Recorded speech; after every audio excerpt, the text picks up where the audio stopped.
চলন্ত ট্রেনে স্বর্ণালংকার এবং নগদ টাকা চুরি, তার পাশাপাশি ধৃত যুবককে আটক করা হয়েছে। তবে খবর যে যাত্রীর ব্যাগ কেটে বিপুল পরিমাণ স্বর্ণালংকার এবং নগদ টাকা চুরি করার অভিযোগ, এবং এই ঘটনাকে কেন্দ্র করে উত্তর ত্রিপুরায় ছড়িয়েছে চাঞ্চল্য। যাত্রীদের তৎপরতায় চুরির ঘটনায় অভিযুক্ত এক যুবককে হাতে নাতে পুলিশের হাতে তুলে দেওয়া হয়েছে, যদিও এখনো পর্যন্ত উদ্ধার হয়নি চুরি যাওয়া স্বর্ণালংকার এবং নগদ টাকা। তবে ঘটনার ক্ষেত্রে জানা গেছে উত্তর ত্রিপুরা জেলার দশদা রাধামাধবপুর এলাকার বাসিন্দা বিপ্লবী দাস তার স্বামী দেবাশিস দাস ননদ এবং ননদের জামাইকে সঙ্গে নিয়ে শনিবার সকাল আনুমানিক 10টা নাগাদ পেচারথল স্টেশন থেকে আসিমগঞ্জ যাওয়ার উদ্দেশ্যে ট্রেনে উঠেন। অভিযোগ, ট্রেনে ওঠার পর থেকে 4 সদস্যদের একটি সংঘবদ্ধ চোরের দল তাদের উপর নজর রাখছিল। যাত্রাপথে ভিড়ের সুযোগ নিয়ে দুষ্কৃতীরা বিপ্লবী দাসের ব্যাগ কেটে প্রায় 3 ভরি 4 আনা ওজনের সোনার গহনা এবং নগদ 13,000 টাকা চুরি করে নিয়েছে। চুরি যাওয়া স্বর্ণালংকারের মধ্যে ছিল 2টি সোনার বালা এবং একটি গলার চেন। শুনুন সেই ক্ষতিগ্রস্ত মহিলার প্রতিক্রিয়া, অভিযোগ।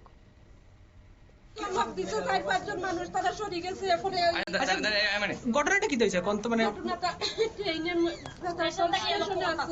তখন আমার ননদে কইছে বৌদি আমার ব্যাগটা তোমার কাছে নেও গিয়া একটু সেইটা থাকবো।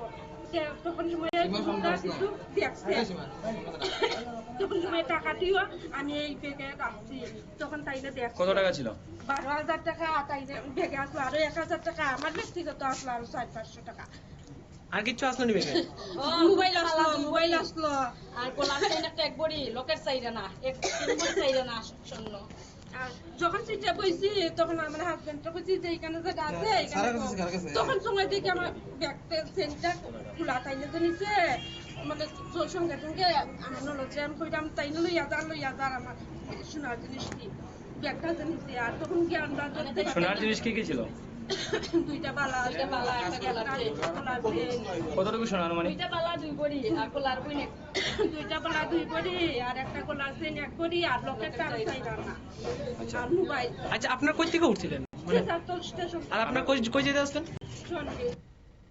ট্রেনটি পানিসাগর রেল স্টেশনে পৌঁছলে বিষয়টি টের পান ভুক্তভোগী পরিবারের সদস্যরা। এরপর তৎপর হয়ে 4 অভিযুক্তের মধ্যে একজনকে ধরে ফেলেন তারা।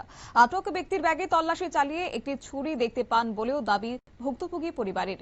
এরপর অভিযুক্তকে নিজেদের হেফাজতে রেখে ট্রেনে করে ধর্মনগর স্টেশনে পৌঁছান তারা। সেখানে ধর্মনগর জিআরপি থানার পুলিশের হাতে আটক যুবককে তুলে দেওয়া হয়েছে। পুলিশ সূত্রে খবর, ধৃত যুবকের নাম সজল পাল, সে রাগনা এলাকার 6 নম্বর ওয়ার্ডের বাসিন্দা। এই ঘটনায় বিপ্লবী দাস, ধৃত সজল পাল সহ বাকি 3 পলাতক অভিযুক্তের বিরুদ্ধে কঠোর আইনানুগ ব্যবস্থা গ্রহণের দাবি জানিয়েছে। পাশাপাশি দ্রুত চুরি যাওয়া স্বর্ণালংকার এবং নগদ টাকা উদ্ধারের আবেদন জানিয়েছেন তিনি। ইতিমধ্যেই ধর্মনগর জিআরপি থানার পুলিশ লিখিত অভিযোগ গ্রহণ করেছে। ঘটনার তদন্ত শুরু হয়েছে এবং পলাতক 3 অভিযুক্তের খোঁজে চলছে পুলিশের তল্লাশি। নিয়ে নিচ্ছে ছোট্ট একটি বিজ্ঞাপন, বিরতির সঙ্গে থাকুন।